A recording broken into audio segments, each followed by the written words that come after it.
Hallo und herzlich willkommen auf dem Kanal der Finca Bougamino. Heute möchte ich ganz offen über ein Thema sprechen, das für jeden, der nach Costa Rica auswandern möchte, ganz zentral ist: Geld. Wie viel Geld braucht man eigentlich, um sich diesen Traum zu erfüllen? Und welche finanziellen Herausforderungen kommen dabei auf einen zu? Costa Rica ist für viele ein Sehnsuchtsort. Ein Land voller unglaublich schöner Natur, üppiger Wälder, großer Flüsse und einer natürlichen Stille, die man in unseren hektischen Städten kaum noch findet. Dieser Traum von Ursprünglichkeit, Freiheit, von einem Leben im Einklang mit der Natur, zieht viele an, mich eingeschlossen. Doch Geld ist nur ein Teil der Geschichte. Lasst uns gemeinsam herausfinden, was wirklich nötig ist, um in Costa Rica zu leben und wie man diesen Traum Schritt für Schritt umsetzen kann.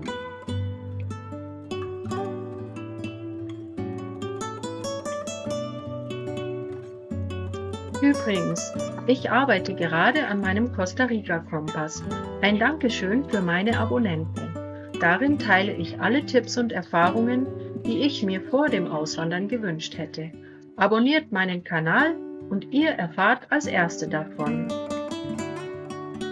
Als erstes trifft man immer auf die verschiedenen Visa-Arten, also die offiziellen Aufenthaltsgenehmigungen. Jede dieser Möglichkeiten hat ihre eigenen Voraussetzungen, vor allem in finanzieller Hinsicht. Die 3 wichtigsten Visa, die oft genutzt werden, sind das Investorenvisum, das Pensionistenvisum und ein Standardvisum mit Einkommensnachweis. Fangen wir ganz oben an. Beim Investorenvisum muss man in der Regel mindestens 150.000 US-Dollar in ein Projekt in Costa Rica investieren. Das kann ein Haus sein, eine Firma oder auch einfach Land. Wichtig ist, die 150.000 Dollar beziehen sich auf den Steuerwert einer Investition. Der reale Marktwert kann deutlich höher liegen. Und neben der Investition braucht man immer noch genügend Einkommen oder Rücklagen für den Alltag, um sich dann auch das Leben hier leisten zu können, bis man sich ein lokales Einkommen aufgebaut hat. Es ist also eher eine Möglichkeit für Menschen, die Kapital haben und langfristig investieren möchten.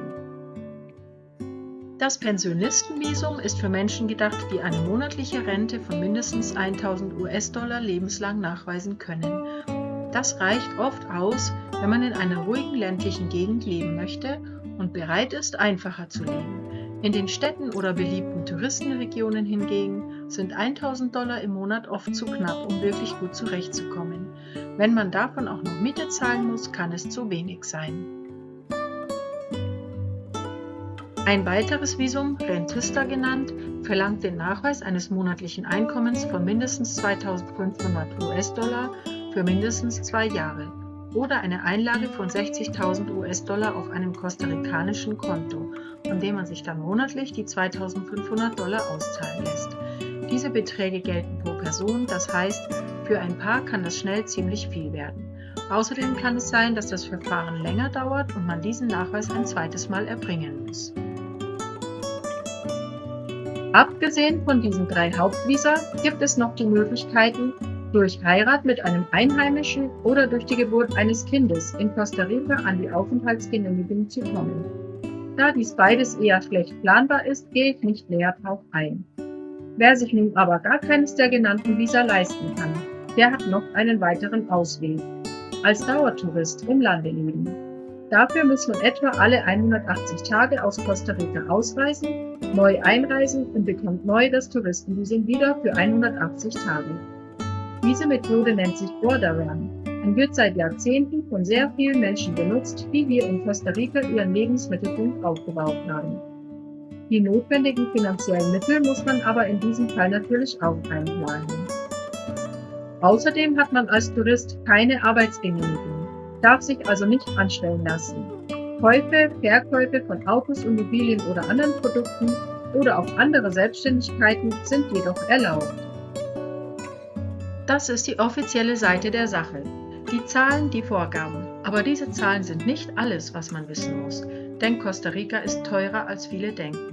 Es wird auch als die Schweiz Lateinamerikas bezeichnet, was sich nicht nur auf seine politische Unabhängigkeit bezieht, sondern durchaus auch auf die Lebenshaltungskosten, besonders in den Städten und touristischen Hotspots. Dort steigen die Preise sehr schnell an. In der Praxis bedeutet das, wer plant, hier mit nur 1.000 oder 2.500 Dollar monatlich zu leben, muss sich bewusst machen, dass das mit einem einfacheren, eher sparsamen Lebensstil einhergeht. Wenn man von Costa Rica spricht, denken viele an tropische Natur, Ruhe und ein entspanntes Leben am Strand mit tropischen Früchten. Doch die Realität ist natürlich viel komplexer. Costa Rica hat eine deutliche soziale Kluft. Das gesetzliche Mindestgehalt liegt etwa bei 400 bis 500 Euro im Monat.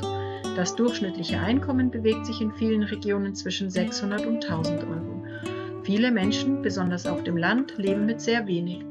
Die Arbeitslosigkeit ist hoch und viele Familien haben nicht einmal das Nötigste zum Leben.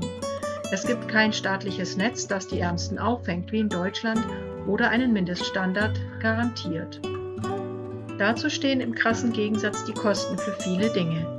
Lebensmittel, Autos, Benzin, Internet und andere Grundbedürfnisse sind oft ähnlich teuer oder sogar teurer als in Deutschland. Nur die Immobilien können deutlich günstiger sein. Günstige Immobilien sind jedoch meistens in abgelegenen, wenig erschlossenen Gegenden in den Bergen zu finden. Dort sind Häuser oder Grundstücke zwar preiswert, aber oft in einem einfachen Zustand und weit entfernt von Infrastruktur wie Supermärkten oder medizinischer Versorgung. Ein Haus zu kaufen ist nur der Anfang. Hinzu kommen Ausgaben für ein Auto, Haushaltsgeräte, Möbel und die tägliche Lebensführung in den ersten Monaten. Viele, die mit begrenztem Kapital starten, sehen sich schnell mit finanziellen Engpässen konfrontiert. Deshalb ist es essentiell, eine zuverlässige Einkommensquelle zu haben, idealerweise einen Remote-Job oder ein eigenes Geschäft, das Einkommen generiert. Zusammengefasst: Wer ohne ausreichende finanzielle Mittel nach Costa Rica kommt, steht vor großen Herausforderungen. Geduld, kreative Lösungsansätze und eine flexible Lebensweise sind dann entscheidend, um hier langfristig Fuß zu fassen. So, das waren die wichtigsten Infos, die du zum Thema Geld und Auswandern nach Costa Rica wissen musst. Im nächsten Video erzähle ich dir ganz persönlich, wie wir mit wenig Geld gestartet haben, welche Herausforderungen uns begegnet sind und wie wir trotzdem unseren Traum leben.